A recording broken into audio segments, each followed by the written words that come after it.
seluruh dalil eksepsi atau nota keberatan penasihat hukum terdakwa Ferdi Sambo. 2.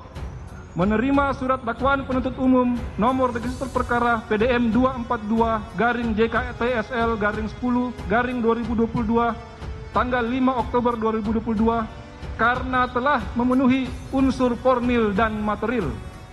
3. Menyatakan pemeriksaan terdakwa Ferdi Sambo tetap dilanjutkan berdasarkan surat dakwaan nomor register perkara PDM 242 tanggal 5 Oktober 2022. Versi dakwaan ini dikuatkan karena sebelumnya ada penyidikan. Sementara eksepsi hari ini betul sekali.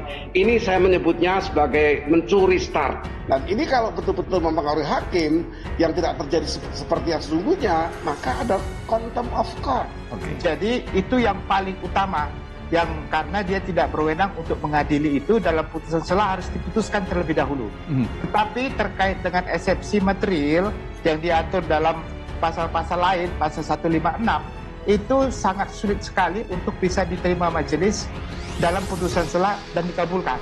Jadi saya pada kesempatan ini hanya mohon kepada polisi, kepada Kapolri untuk berani mempertahankan dan menjaga nama baik kepolisian. Jangan institusi kepolisian dipertaruhkan untuk cerita-cerita drama yang memuakkan. Profil singkat 5 terdakwa kasus Ferdi Sambo yang hari ini mulai disidangkan. Hari ini Senin 17 Oktober 2022, kasus dugaan pembunuhan berencana pada Brigadir J mulai digelar di Pengadilan Negeri Jakarta Selatan. 5 orang bakalan diseret dalam sidang ini sebagai terdakwa. Kelimanya adalah Barada Richard Eliezer, Bribka Riki Rizal, Kuat Ma'ruf, Irjen Ferdi Sambo, dan Putri Chandrawati, istri dari Ferdi Sambo. Sementara tersangka kasus Ferdi Sambo yang lain yakni Barada E atau Richard Eliezer akan disidang secara terpisah pada Selasa 18 Oktober 2022. Pejabat Humas PN Jakarta Selatan, Ju Yamto, mengatakan pengadilan telah siap mengadili kasus pembunuhan tersebut mulai Senin 17 Oktober 2022. 1. Irjen Ferdi Sambo. Irjen Ferdi Sambo adalah atasan sekaligus penghuni rumah dinas di Duren 3, Jakarta Selatan yang menjadi tempat kejadian perkara tewasnya Brigadir J. Ferdi Sambo menjabat sebagai Kadif Propam Polri sejak 16 November 2020.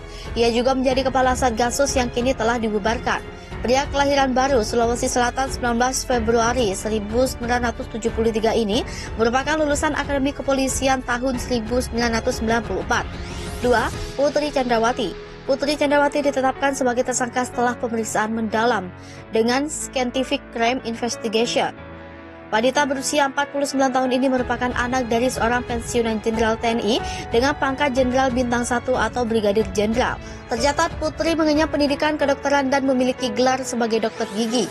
Ia adalah wanita keturunan Bali yang menetap di beberapa lokasi berbeda lantaran mengikuti sang ayah bertugas. Putri pertama kali bertemu dengan sang suami Ferdi Sambo saat sama-sama bersekolah di SMP Negeri 6 Makassar. Sempat berpisah setamat SMP, Sambo dan Putri kembali bertemu di Pulau Jawa, tepatnya saat Sambo sudah menjadi polisi. Direktur Tindak Pidana Umum Bareskrim Polri Brigjen Andi Rian Jajadi mengatakan Putri turut terlibat dalam dugaan pembunuhan berencana Brigadir J. 3. Barada Richard Eliezer. Barada Richard Eliezer Pudihang Lumiu alias Barada E adalah tersangka pertama yang ditetapkan Badan Reserse Kriminal Polri. Pria berusia 24 tahun ini berpangkat Bayangkara atau Tamtama di kepolisian. Pangkat ini merupakan pangkat paling rendah dalam struktur kepolisian. Barada E merupakan anggota Polri yang bertugas sebagai sopir Irjen Ferdi Sambo. Menurut Lembaga Perlindungan Saksi dan Korban, Barada E baru mendapat senjata beberapa bulan lalu, tepatnya November 2021 saat bergabung dengan Divisi Propam Polri. Ia juga memiliki kemampuan tembak di tingkat 1 yang artinya masih tergolong biasa saja.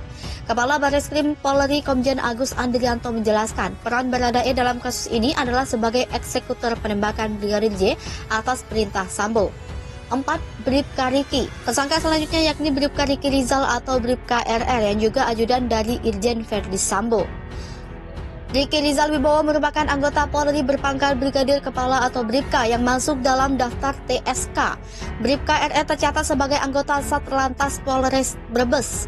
Pada 2021, mantan Kadif Propam Irjen Ferdi Sambo meminta bantuan tambahan personil ke Propam Mabes Polri. Surat pemerintah resmi tersebut tertuang dalam nomor B/125/2 di Propam tanggal 8 Februari 2021 yang ditujukan kepada Polda Jawa Tengah.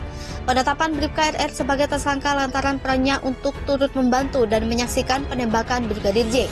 5. Kuat Ma'ruf. Kuat Ma'ruf atau KM adalah seorang warga sipil yang terseret dalam kasus pembunuhan berencana Brigadir J. KM merupakan asisten rumah tangga di keluarga Ferdy Sambo. Selain itu, ia juga bekerja sebagai sopir dari istri Ferdy Sambo, Putri Chandrawati. Dalam kasus pembunuhan berencana pada 8 Juli 2022, Kabareskrim Polri Komjen Agus Andrianto tersebut, KM berperan turut membantu serta menyaksikan penembakan Brigadir J. Nasdem Demokrat defisit 2 kursi, Anies Baswedan AHY mati langkah di Pilpres. Anies Baswedan Agus Harimurti Yudhoyono bakal mati langkah di Pilpres 2024.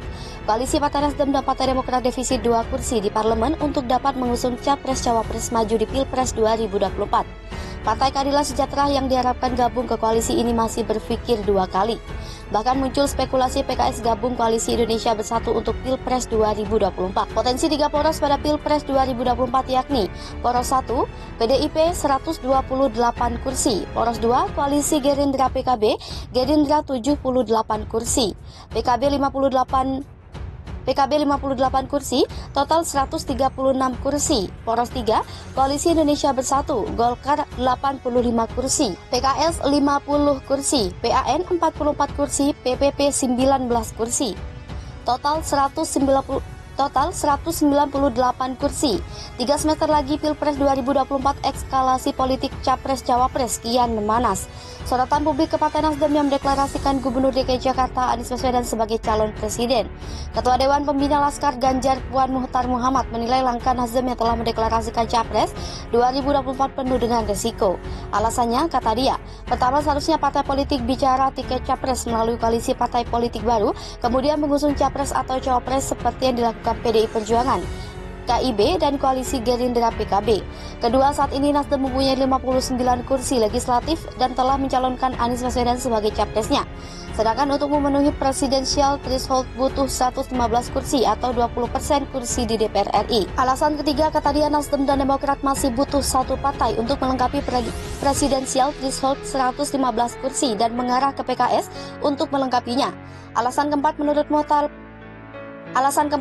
Muhtar, Pilpres 2024 kali dilaksanakan bersama dengan pemilu legislatif 2024 pada 14 Februari 2024. Semua konsultan politik membenarkan faktor efek ekor jas, Capres atau Cawapres akan dominan mempengaruhi perolehan kursi di Pileg atau kursi di DPRD atau DPRD. Kelima, bisa untuk PKS ini mengarah untuk bergabung dengan Koalisi Indonesia Bersatu atau KIB dengan kalkulasi suara Golkar 85 kursi, PAN 44 kursi, PPP 19 kursi, dan PKS 50 kursi, sehingga total 198 kursi. Keenam, kata Muhtar, langkah pemerintah Jokowi jika melakukan reshuffle kabinet dari 3 Nasdem yakni Menteri Pertanian, Menteri Kominfo, dan Menteri Kehutanan LH, maka formasi kabinet bisa saja memberikan warna baru.